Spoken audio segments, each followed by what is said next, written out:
Hello, Simon Forrest here from extractingtherichness.com. Thanks for watching. There's always luck involved in travelling. Sometimes you luck in, sometimes you luck out. In this episode, we luck in and have two experiences full of richness. The first involves a train ride.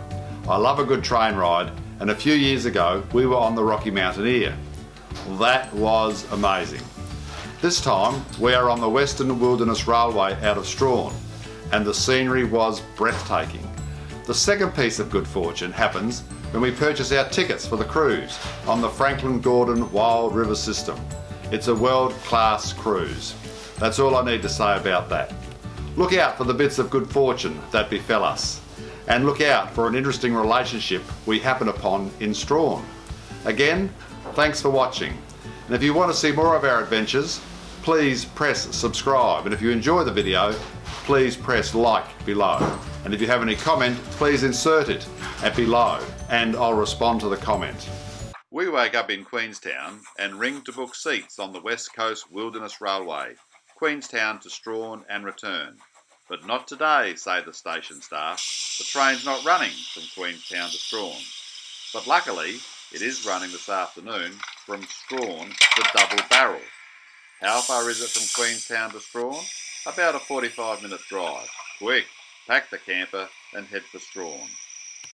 The West Coast Wilderness Railway was everything we expected it to be. Elegant wooden carriages, the pleasant discomfort of a slow, bumpy train ride, more stunningly picturesque views, streams, trees and ferns, the smell and sound of a steam engine, and to cap it off, a highly entertaining guide. Why build a railway track in such difficult terrain? The answer, gold. To move gold from a mine to a port. At Double Barrel, the loco needs turning.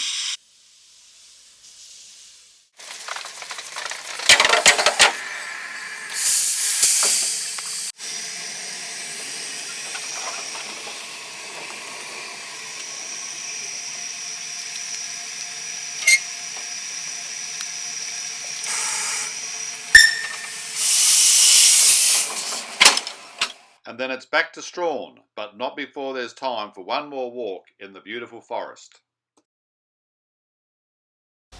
Another great day comes to a close in Tasmania. The scenery, the majesty of the scenery, the abundance of the scenery, the serenity of the scenery, and a train ride. It was a great day. Yesterday we booked seats on the Harbour Master. We wanted window seats, only available on the top deck, the most expensive deck. But luckily they have seniors discount, and we're probably not coming back this way again in our lifetime, so it's the top deck for us. We passed through the mouth of Macquarie Harbour, named Hell's Gates by the prisoners because they believed it was their entry to hell, so harsh was the punishment on Sarah Island. Disembarking at the island, we're met by another guide who is again informative and entertaining. The punishment here was so harsh that it was the setting for Marcus Clarke when he wrote his novel For the Term of His Natural Life, an epic story of cruelty, which was required reading when I was in about year 11, quite a few years ago now. Back on board, and we're off to the World Heritage Area of the Franklin Gordon, and more walks in wonderful forests, again just so tranquil and picturesque, with yet again another informative and interesting guide. Tasmania seems to have an unending supply of highly professional tourist guides.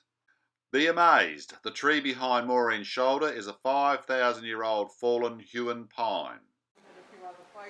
We are standing in the world's oldest cool temperate rainforest. It was once part of Antarctica, and the origin of many of the plants is the Antarctic. We leave the forest and get back on board, where there's a video shown about the piners. Men from Strahan who camped in the forest, felled the Huon pine, dragged the felled trees to the river, which carried them down to the mill at Strahan. One of the piners in the video has the surname Morrison. During the protests which stopped the damming of the river system, he ferried protesters daily from Strahan to the protest site. When we returned to Strahan, there was a demonstration at Morrison's sawmill where a piece of Huon pine was cut. After the demonstration, I asked about the man who ferried the protesters. He was in fact the late uncle of the man managing the saw. I got the impression that he was not a hero to all in Strahan. Some Huon pine bought from the souvenir shop, a drive around Strahan, and then it's back to the camper for dinner in light drizzle. Off to Waratah. We're going to use it as the base for exploring Cradle Mountain and Dove Lake. Yes, that is hail on the windscreen. There are no powered sites for us in Waratah, which for us means no heating in the camper. It is cold, seriously cold. Decision, we're going to the pub for dinner. A wood fire, yes. We have dinner and spend time, quite a long time, near the wood fire. Then back to the camper and into a warm bed. Some thoughts about the last 3 days. I wouldn't change anything we did in terms of the train ride or the trip on the Franklin-Gordon Wild River system. They were both first class. However, the weather in the town of Waratah was cold and I've decided we need a diesel heater in our camper trailer. Yes, I know that's soft, but we were cold. Bitterly cold. See you in the next episode. Thanks for watching.